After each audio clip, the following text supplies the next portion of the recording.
The sun beat down on the Arizona desert that April afternoon in 1946, turning the administrative office into an oven despite the open windows. Margaret Klein could feel sweat gathering at the small of her back, dampening the coarse fabric of her prisoner uniform that had faded from grey to something closer to bone white after months under this relentless sun. She pressed her palms flat against Captain Ruth Morrison's desk, trying to anchor herself, trying to stop the trembling that started in her fingers and threatened to spread through her entire body. The wood was smooth, worn down by years of paperwork and difficult decisions, warm from the afternoon light that streamed through the window behind Morrison's head. Margaret had rehearsed this moment a dozen times in her mind, practicing the English words until they felt almost natural on her tongue.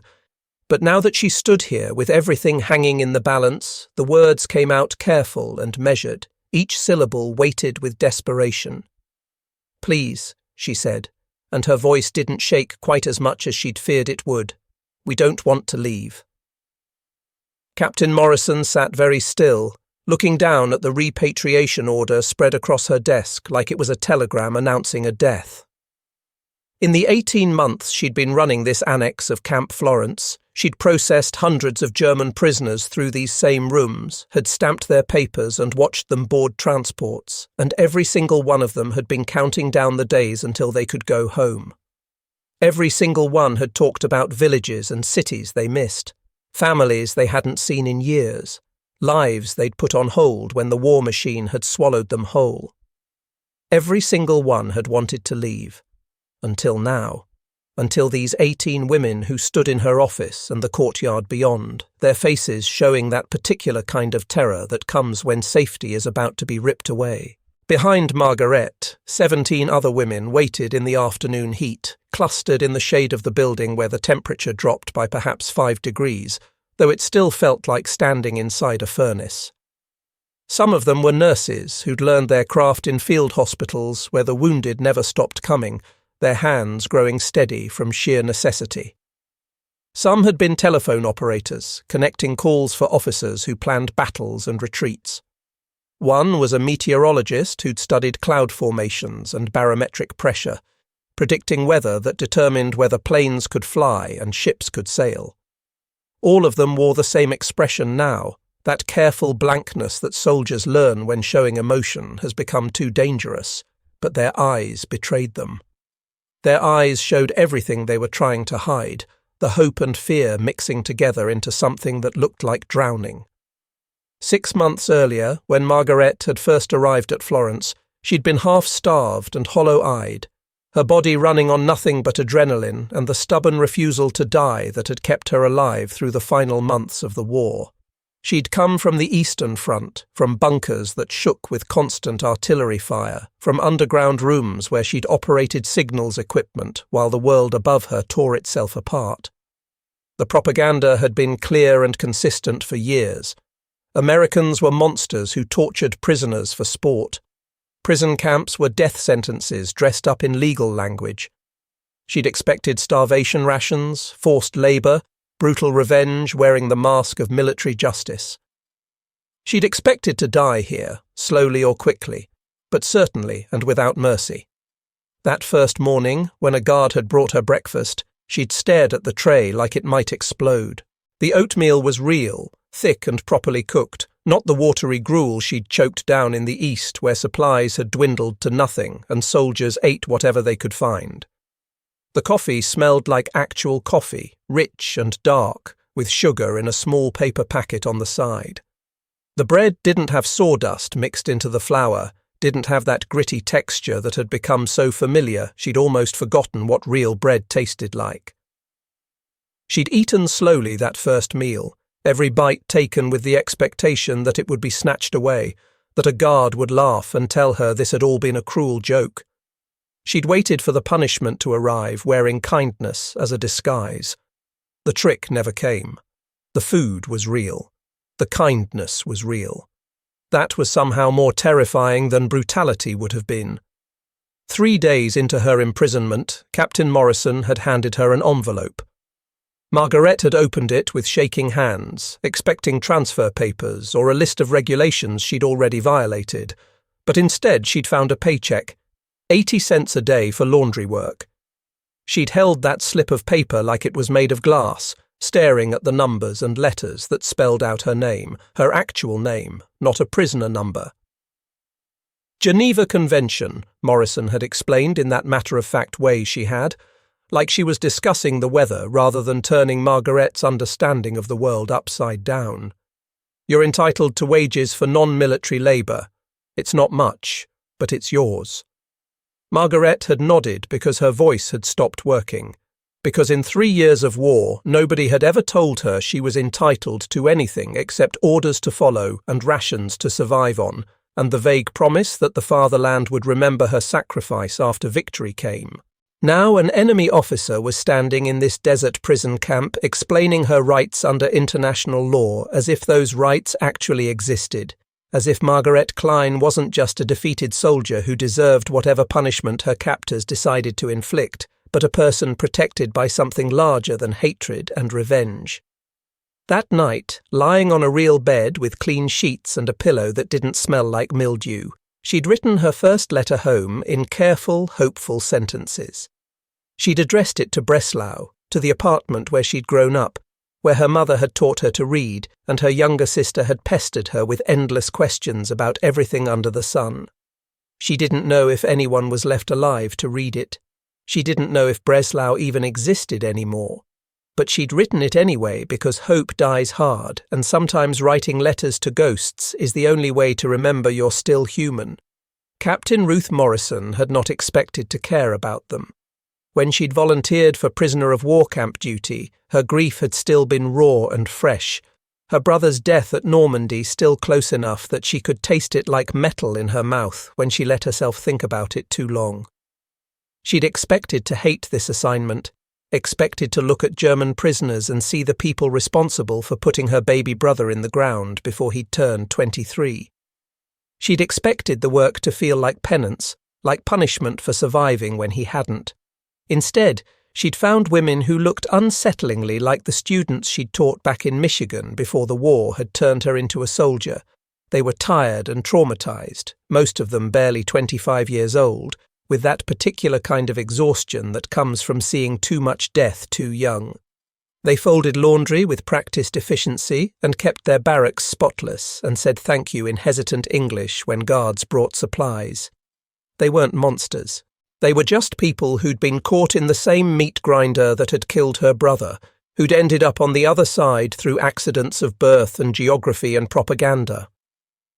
One afternoon in October, Ruth had been walking past the makeshift clinic when she'd heard voices inside, quiet and concentrated. She'd looked through the doorway and seen Liesl Hoffman bandaging another prisoner's burned hand, her movements gentle and competent, the kind of efficiency that comes from having done something 1,000 times before. This wasn't someone playing at being a nurse. This was someone who treated real injuries on real soldiers who were bleeding and dying and terrified. For the German army, for people who'd been trying to kill Americans like Ruth's brother. Ruth had stood in that doorway, watching Liesl work, and the thought had come unbidden and unwelcome. They were soldiers, just like my brother was a soldier. They just ended up on the wrong side. The realization hadn't absolved anything, hadn't made the grief any lighter or the anger any less sharp, but it had complicated everything in ways that made her head hurt and her certainties wobble. Liesl Hoffman wrote letters home every Sunday without fail, sitting at the table in the common room with paper and pen and hope that felt increasingly foolish.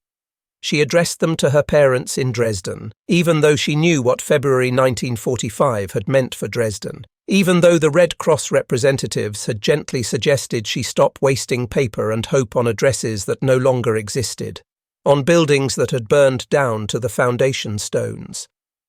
She wrote them anyway because it felt like the only thing tethering her to who she'd been before the war had carved out everything soft inside her and left behind only the parts that knew how to survive. In the camp, she ran a small clinic from what had been a storage room before someone cleared out the boxes and brought in a cot and some basic medical supplies. She treated blisters and headaches and homesickness, the last being harder to cure than the first two. The American medic, Corporal Thomas Davis, brought her supplies when he could and taught her English medical terms in his spare time, his accent slow and careful. Antiseptic, he'd say, holding up the bottle. Suture, analgesic. She'd repeat the words, storing them away like treasures, building a vocabulary that might matter if she ever got out of here, if she ever had a life again beyond these fences. "You're good at this," Davis had said one afternoon, watching her clean a wound with the kind of efficiency that comes from practice. Liesl hadn't looked up from her work, hadn't let him see her face when she answered. "I was good at it in Normandy too," she'd said quietly. "That's why I'm here." It was the first time she'd said it out loud, the first time she'd acknowledged where she'd been when the Americans had stormed those beaches, what she'd been doing while boys like Ruth's brother had died in the sand and surf. "I was there on the beach, trying to stop your soldiers from dying on French sand while my own artillery tried to kill them faster." Davis had been quiet for a long time after that, and Liesl had finished bandaging the wound in silence, waiting for him to say something cutting or cruel, something that would remind her she didn't deserve kindness from people she'd fought against. Instead, he'd said, "War's stupid, isn't it? Just those 3 words, flat and tired and true." "Yes," Liesl had whispered back, her throat tight. "It's very, very stupid." The letters from home trickled in through Red Cross channels, each one worse than the last, each one painting a picture of devastation that made staying in this desert prison feel like the closest thing to safety any of them had known in years. Berlin was 80% destroyed, entire neighborhoods reduced to rubble and bones. Hamburg's firestorm survivors were living in cellars like rats, scrounging for food in the ruins. Millions displaced, millions starving, millions trying to figure out how to survive in a country that didn't exist anymore, except as an occupied territory carved up by armies who'd spent years trying to destroy it. In the Soviet zone, the letters whispered in careful language that said everything without saying anything directly. Women were warned not to be outside after dark. The sentences were coded and euphemistic, but the meaning was clear enough. Revenge took many forms, and some of them were worse than death.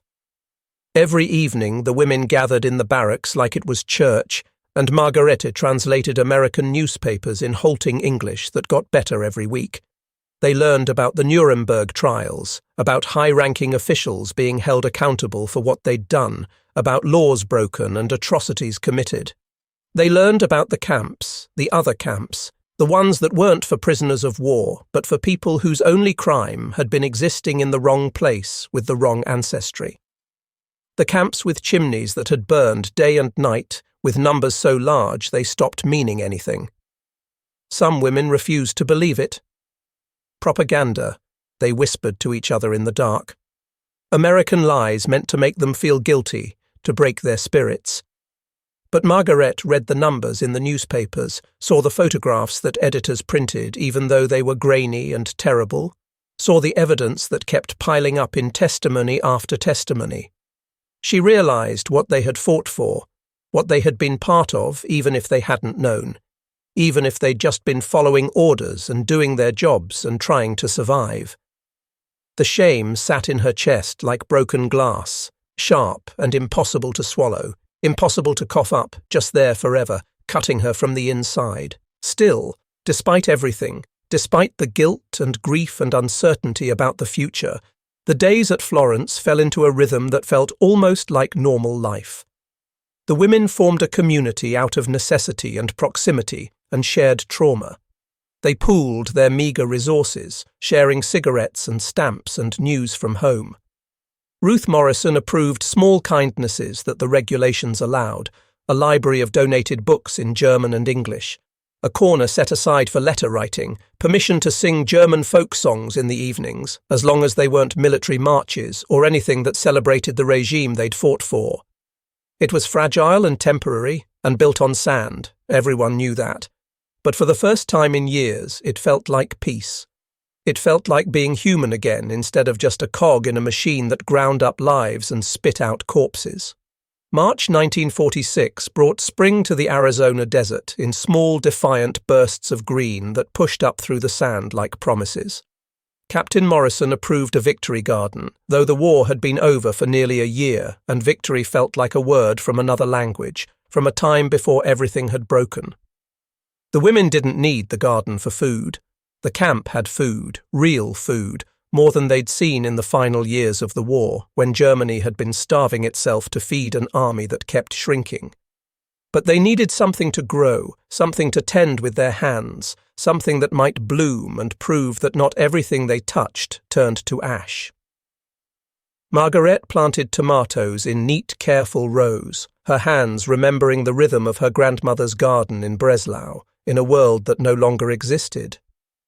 She could still hear her grandmother's voice explaining how to space the plants, how to pinch off the suckers so the fruit would grow larger, how to tell when they were ripe by the colour and the smell. She worked the soil with her fingers and tried not to think about whether her grandmother had survived, whether anyone from that life was still alive. Liesl chose herbs for the clinic, practical things that could be useful. Chamomile for tea that helped people sleep when the nightmares got too bad.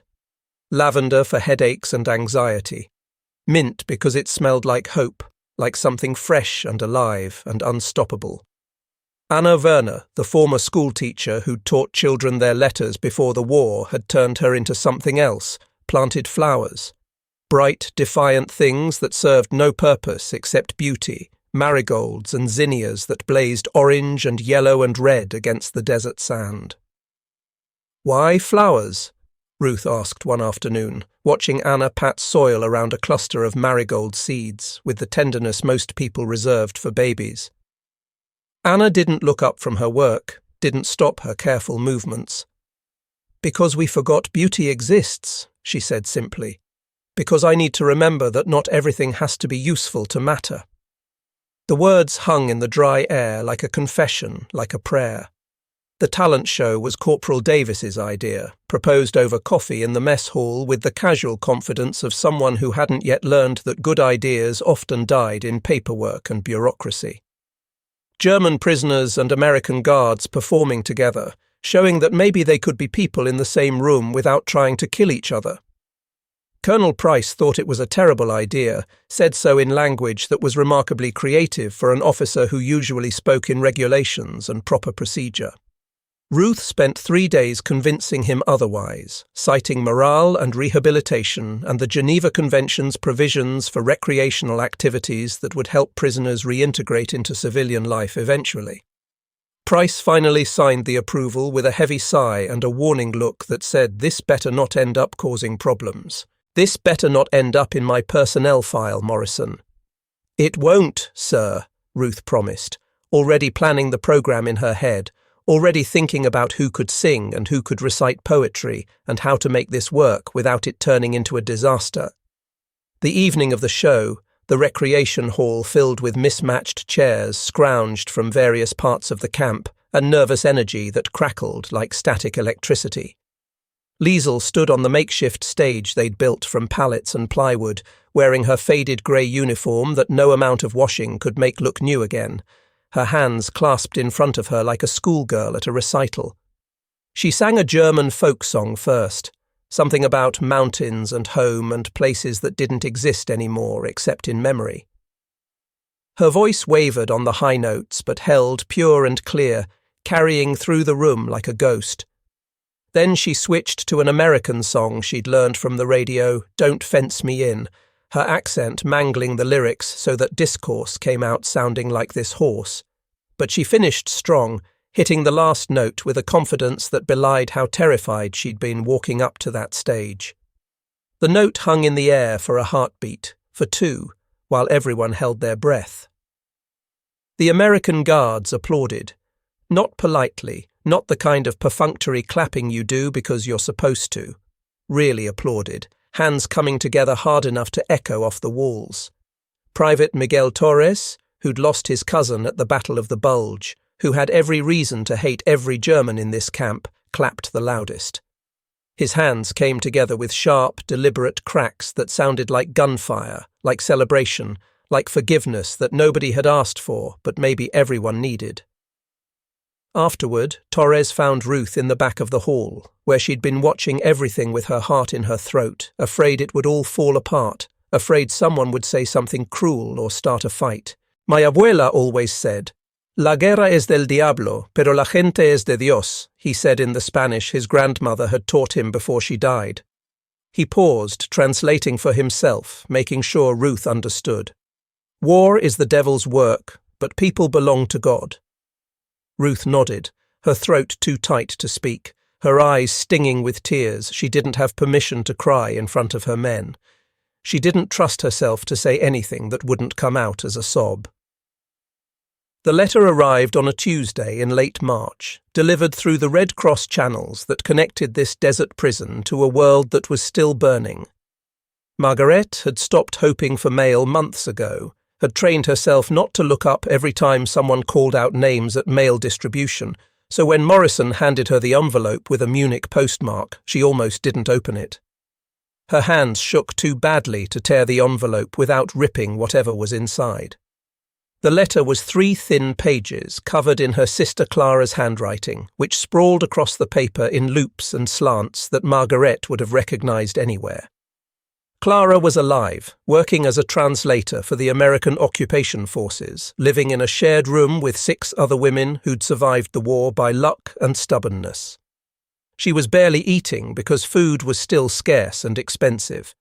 She was afraid every single day, jumping at loud noises, unable to sleep through the night without waking up, convinced the bombs were falling again. But she was alive. Against all odds and expectations, Clara had survived. Margaret read the letter 4 times in a row, memorizing every word, every ink smudge, where Clara's pen had pressed hard enough to nearly tear through the thin paper. She traced the sentences with her finger, like she could somehow touch her sister through the distance, like the paper could carry more than just words. Then she sat down immediately and wrote back, her English careful and deliberate, better than it had been 6 months ago, but still clumsy in places where German wanted to assert itself. "They treat us like we matter," she wrote, and then stopped, staring at the sentence, trying to figure out how to explain something that still didn't make sense to her. "I don't know how to explain it properly. We're prisoners, but we're also protected. I sleep without fear here, Clara. When did we last do that? When were we last safe enough to sleep through the night?" She mailed the letter before she could second-guess the words, before she could worry about censors reading her mail and thinking she was ungrateful or disloyal or whatever other crimes prisoners could commit with words.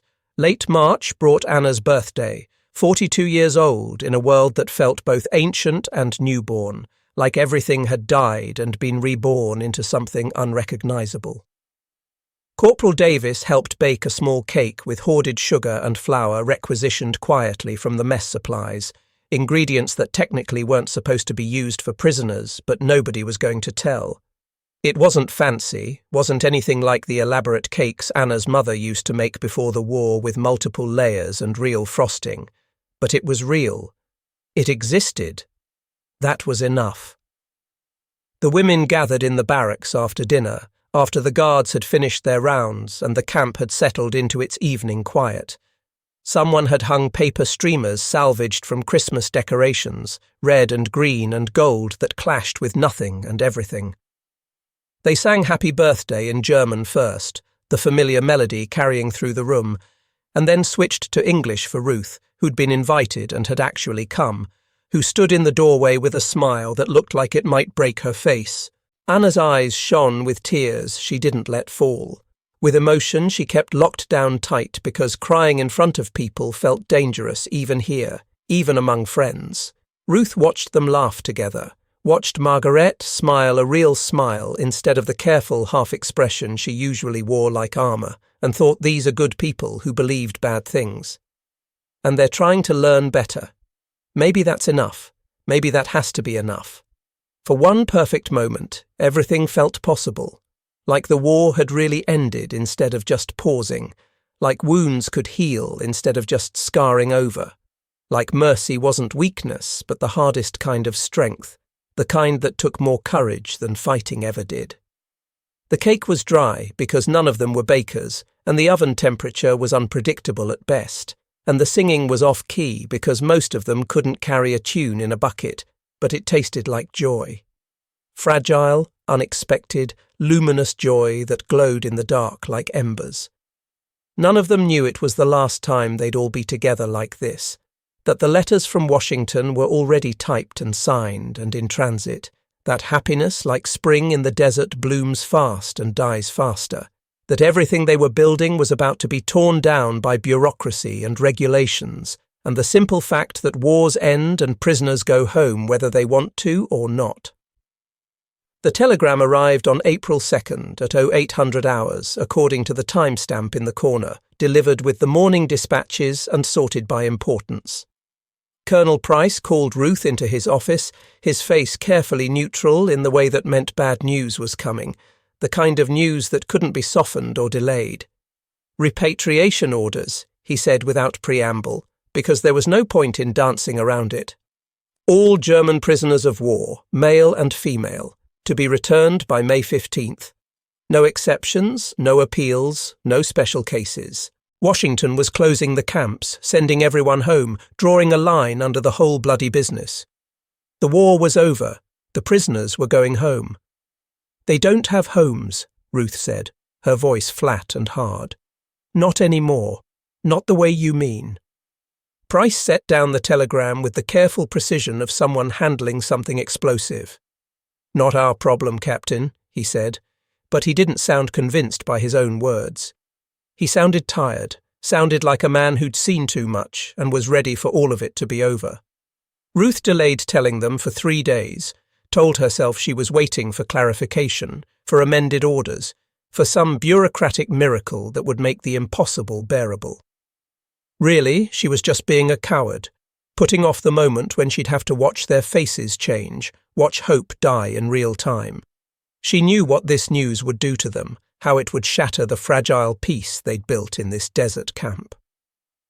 On the 4th day, she couldn't put it off any longer. She gathered the women in the common room where they'd had the talent show and Anna's birthday party, where they'd celebrated small victories and survived another day. The Arizona sun slanted through the windows, warm and indifferent to human suffering. She tried to find words that wouldn't feel like a death sentence. There were no such words. Some news can't be softened no matter how carefully you phrase it. "The War Department has issued final repatriation orders," she said, her voice steady only because she'd practiced this speech a dozen times in the mirror, had rehearsed it until the words stopped feeling like knives in her mouth. "All prisoners of war will be returned to Germany by May 15th. Transportation has been arranged. You'll be processed through Bremerhaven." Margaret translated in German, her voice flat and hollow, sounding nothing like herself, the words falling into the room like stones into water, spreading ripples of understanding and then shock and then grief that was too large to process all at once. Some women cried, tears running down their faces without sound, without drama, just quiet devastation. Some sat in silence so complete it felt like suffocation, like the air had been sucked out of the room. Anna Werner, who'd planted bright flowers in defiant rows, who'd talked about beauty mattering, just nodded slowly, like she'd always known it would end this way, like hope had always been borrowed time, and the loan had come due. "When?" Liesl asked, her voice barely above a whisper, barely able to form the question. 3 weeks, Ruth said, and the sound that rose from the assembled women wasn't quite a scream, wasn't quite anything that had a name. It was something worse, something that came from deeper down, from the place where hope dies quietly and takes everything else with it. The garden wilted after that. No one had the heart to water it anymore, to tend plants that would still be growing here after they were gone. The tomatoes Margaret had planted with such careful optimism shriveled on the vine, turned brown and hard in the heat. The herbs Liesl had chosen for the clinic went dry and brittle, their leaves crumbling to dust at a touch. Only Anna's flowers held on, stubbornly blooming in the heat, too dumb or too brave to know they'd been abandoned, their bright petals a mockery of everything that was ending. Liesl stopped going to the clinic, couldn't see the point anymore. Corporal Davis found her sitting on her bunk one afternoon, staring at nothing, her hands folded in her lap like she'd forgotten how to use them. "You've got patience," he said gently, trying to pull her back to the present. "What's the point?" Her voice was hollow, scraped clean of everything that made it hers. "In 3 weeks, I'll be setting bones in a country where no one has food to heal properly anyway. I'll be treating people who are dying slowly instead of quickly and calling it medicine." Davis didn't have an answer for that, because there wasn't one, because she was right, and they both knew it. Margaret spent hours writing letters to aid organizations, Red Cross offices, church groups, anyone who might help, anyone who might have answers or resources or some way out of this nightmare. Her English was getting better with every desperate appeal, grammar improving through sheer necessity. Every response was the same polite bureaucratic brush-off, phrased slightly differently. "We're processing thousands of cases. We'll do what we can. Resources are limited. Translation: you're on your own. Good luck. You're going to need it." Ruth made phone calls on her own time, spent money she didn't have on long-distance charges to anyone who might listen. She wrote to her congressman, filed appeals with the War Department, called in favors from every officer she'd ever served with. Every door closed. Every appeal was denied with the same impersonal efficiency. The machinery of military bureaucracy ground forward, indifferent and inexorable, crushing people under its wheels in the name of proper procedure and following orders. Colonel Price found her in her office past midnight one Tuesday, the only light coming from her desk lamp, surrounded by rejected paperwork and denial letters. "You're too attached, Captain," he said quietly, not unkindly, his voice carrying something that might have been sympathy. "They're prisoners of war. This was always going to be temporary. You knew that from the start." "They're people," Ruth snapped, her voice cracking on the last word. "And we're sending them back to hell. We're sending them back to starve and freeze and die, and we know it, and we're doing it anyway because the regulations say we have to. We're sending them back to Germany," Price corrected, his voice measured and careful. "It's their country. They're German nationals. This is how repatriation works." "It's not a country anymore," Ruth said, her voice breaking completely. "It's a graveyard. It's ruins and revenge and rats, and you know it as well as I do. You've read the same reports I have." Price left without another word, left her sitting there with her rejected appeals and her helpless anger. The paperwork sat on her desk like an accusation, like evidence of her failure to protect people who'd been placed in her care. 1 week before repatriation, Margaret received another letter from Clara, the envelope thinner than the last one, the paper inside even flimsier. Her hands shook as she opened it, shook as she unfolded the single page that was all Clara had managed this time. "Don't come to Munich," Clara had written in sentences that jerked across the page like she'd written it in multiple sittings, like she'd had to stop and start again when her hands wouldn't work properly. "Go anywhere else if you can. The city is dying. Everyone is dying, slowly or quickly, but always dying. I'm so tired, Margaret. I don't know how much longer I can." The letter ended mid-sentence, just stopped, like Clara had run out of strength or hope or ink or all three at once, like she'd set down the pen and couldn't pick it back up. Margaret sat on her bunk holding the paper, and something inside her shattered. Not loudly, not dramatically, just quietly. The way glass breaks underwater, with pressure instead of impact. She sat there holding her sister's unfinished letter and understood that going back meant dying one way or another, quickly or slowly, and there was no way out.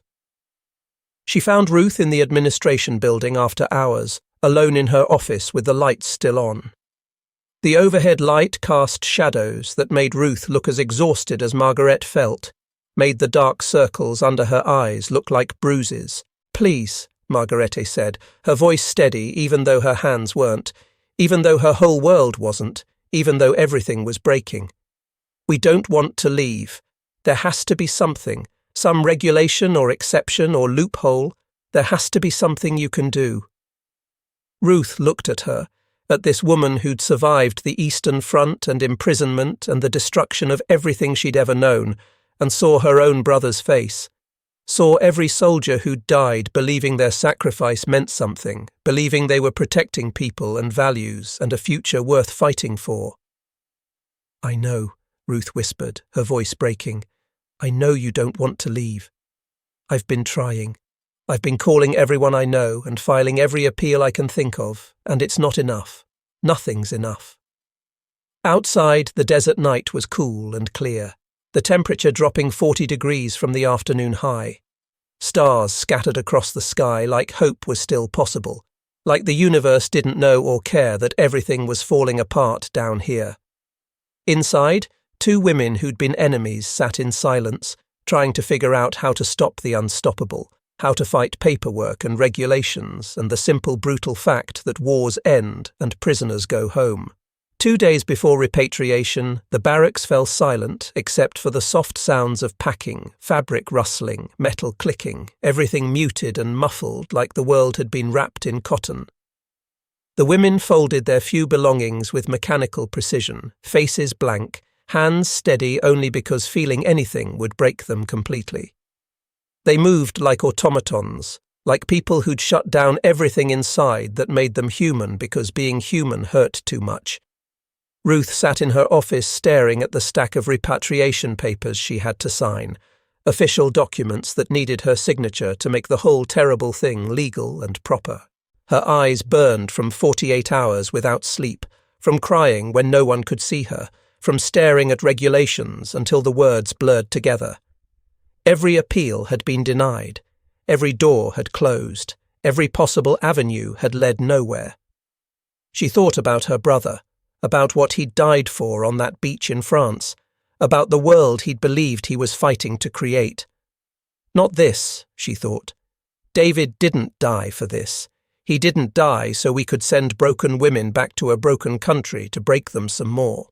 At 2 a.m, Corporal Davis knocked on her door, looking as exhausted as she felt, his uniform rumpled like he'd slept in it, his eyes bright with something that might have been hope or desperation or both at once.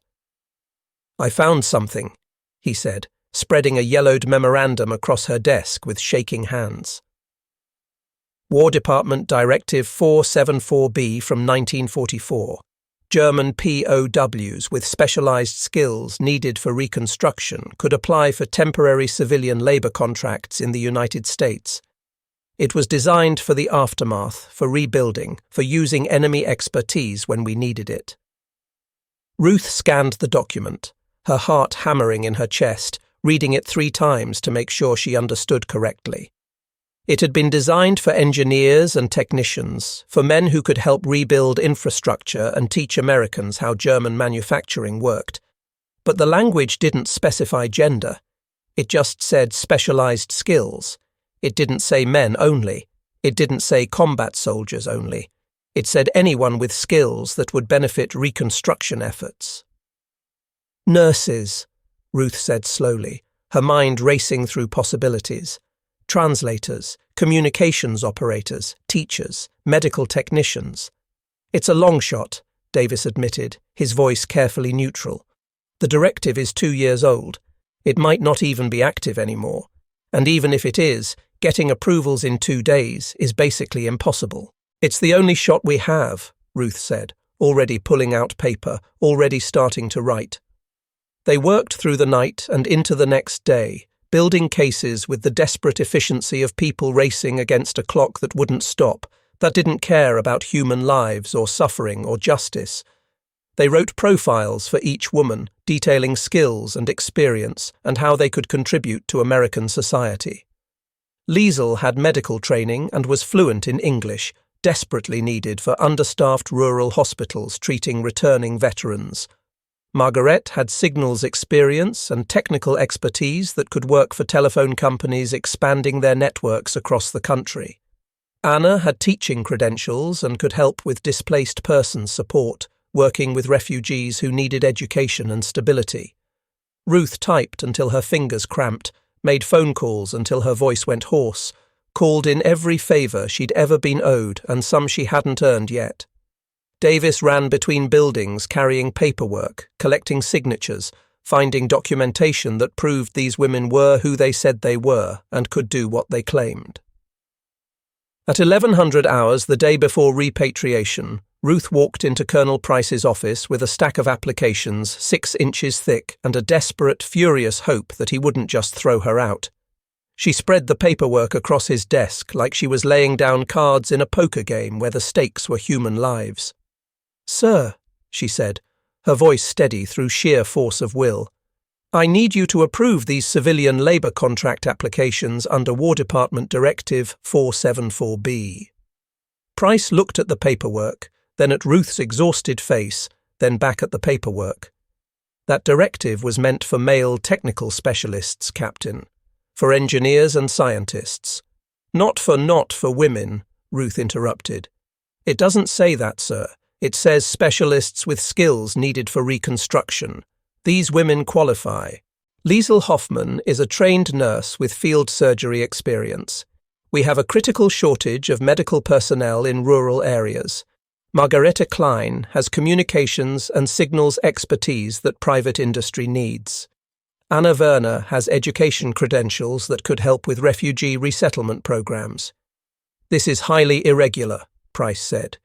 But he was reading the applications now, actually reading them instead of just dismissing them out of hand. "Yes, sir," Ruth agreed. "So was this entire war. So is sending refugees back to a country that doesn't exist anymore. So is a lot of what we've done. But this is legal. It's within the bounds of existing military regulations, and it's the right thing to do." Price was quiet for a long time, looking at the photographs Ruth had attached to each application, looking at faces that showed fear and hope in equal measure. "I fought in the First War," he said finally, his voice distant. "I saw what happened after, the hunger, the chaos, the humiliation and resentment that grew into all of this." He gestured vaguely at everything the war had been, all the death and destruction and waste. "Maybe we can do better this time. Maybe we can learn something." He signed the papers, made phone calls, pulled strings he didn't know he still had, called in favours from people who owed him from decades of service. 8 hours before the transport was scheduled to leave, Ruth gathered the women one last time in the common room where everything had started to fall apart. Her hands shook as she read the names, as she told them who had been approved and who hadn't. She'd only gotten approvals for 11 of them, not all 18. Every name she called felt like a gift and a judgment. Every name she couldn't call felt like a personal failure, like she hadn't tried hard enough, hadn't fought hard enough, hadn't been good enough to save them all. Margareta Klein, she read from the list, her voice steady only because she'd promised herself she wouldn't cry in front of them. Approved. Sponsored civilian labour contract with Arizona Telephone Company. Margaret's knees buckled. Liesl caught her before she hit the floor, held her up while Margaret gasped for air like she'd forgotten how to breathe. "Liesl Hoffman," Ruth continued, her voice cracking now. "Approved. Civilian nursing position, Phoenix General Hospital." Liesl pressed her hand to her mouth, tears streaming silently down her face, her whole body shaking with sobs she wouldn't let make sound. "Anna Werner," Ruth said, and her voice broke completely because she knew what came next, because this was the one that hurt most. Denied. Age restrictions for the work program. "I'm sorry, Anna. I tried. I fought for every single one of you, but they said you're too old for the technical positions, and I couldn't." The silence that followed was devastating, worse than screaming, worse than crying, just this hollow nothing that felt like death. Anna stood slowly, carefully, like she was made of glass. Her voice was steady when she spoke, steady in that terrible way that comes from accepting the unacceptable, from surrendering to things you can't change. "If you don't go, then all of us suffer for nothing," she said, looking at the 11 women who'd been approved. "If you go, at least some of us survive. At least some of us get to build new lives. And maybe," her voice finally broke, "maybe after you're citizens, after you have power and voices and rights, maybe you can help the others later, Maybe you can sponsor us or find ways to bring us back." Margaret held Anna's hands like she could anchor her to American soil through sheer force of will alone, like holding tight enough would change bureaucratic decisions and age restrictions and all the arbitrary rules that decided who deserved mercy. "I'll write every week," she promised. "Every single week until you tell me to stop. I'll find a way to bring you back. I swear it." "I know you will," Anna said, and she was crying now too, tears running down her face unchecked. "You're the most stubborn woman I've ever met. If anyone can fight bureaucracy and win, it's you." They laughed through tears, held each other like sisters who knew this might be the last time, who understood that promises made in desperate moments are sacred, even when they're impossible. Dawn came too fast, the sun rising over the desert without mercy or pause, indifferent to human suffering and human hope alike. 7 women boarded the transport truck that would take them to the port, to the ships, to Germany, to whatever waited there in the ruins. Ruth gave each of them money from her own savings, folded bills pressed into hands with addresses of aid organizations written on scraps of paper. Letters of reference stating they'd been model prisoners who deserved dignity and kindness, as if paper could protect them from what was coming. "You're good people," Ruth told Anna through the truck window, her voice thick with tears she'd promised herself she wouldn't cry. "You deserve better than this." "So are you," Anna replied, her hand pressing against the glass from inside. "That's the thing they never tell you about war. The thing everyone should know but somehow keeps forgetting. The enemy is usually just people who got lost and believed the wrong things and ended up on the wrong side through accidents they couldn't control." The truck pulled away in a cloud of dust and diesel exhaust. Ruth watched until it disappeared completely, until there was nothing left to see but empty desert and sky. The 11 women who'd been approved stood beside her, silent and stunned, caught between grief for the ones leaving and desperate relief at being allowed to stay. 1 month later, Margarete stood in front of a telephone switchboard in Phoenix, connecting calls with practiced efficiency, her hands moving over the plugs and jacks with muscle memory built over years of similar work in different contexts. Her supervisor, Mrs. Patterson, watched approvingly, making notes on a clipboard. "You've done this before," Mrs. Patterson observed, more statement than question. "Yes," Margaret said, her English better now, more confident. "In another life. In a place that doesn't exist anymore." Liesel wrote letters from Phoenix General Hospital, long detailed accounts of her days treating patients who'd fought against her country, some of whom knew her story and most of whom didn't care as long as she was competent and kind. She was a good nurse. That was what mattered to them. She set bones and administered medication and held hands during difficult procedures and slowly, carefully, started to believe she might deserve to be here after all.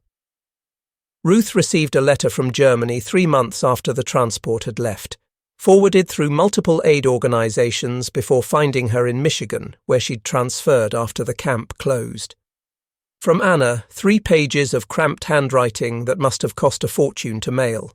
She was in Stuttgart teaching English to refugee children, living in a church basement with 12 other women, surviving on black bread and hope. She was alive, she was helping, she was making something good out of the rubble. "You gave us a chance when the world said we deserved none," Anna wrote in careful English that showed how much she'd been practicing. "I'm trying to do the same for others, trying to pass forward the mercy you showed us." That's what mercy is, isn't it? A gift that keeps getting passed forward until maybe someday everyone has received it. Ruth sat in her garden in Michigan, transferred home at last after 18 months in the desert. She kept a photograph on her desk in a simple frame, the women of Florence standing in their victory garden in spring 1946 when hope had still felt possible. Sometimes she took it out and looked at their faces, remembering their names, wondering where they all were now. She thought about her brother sometimes, about what he would think of what she'd done, whether he'd understand why she'd fought so hard for enemy soldiers. She thought he would. David had always been better at seeing people instead of sides. better at mercy than she'd ever been.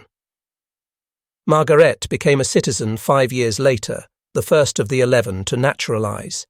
She spent her first act as an American citizen sponsoring Clara's immigration from Germany, filling out paperwork and providing financial guarantees and navigating bureaucracy with the same stubborn determination she'd applied to everything else. Clara arrived in 1951, thin and haunted but alive, and they rebuilt something like family in the Arizona desert where Margaret had learned what mercy looked like.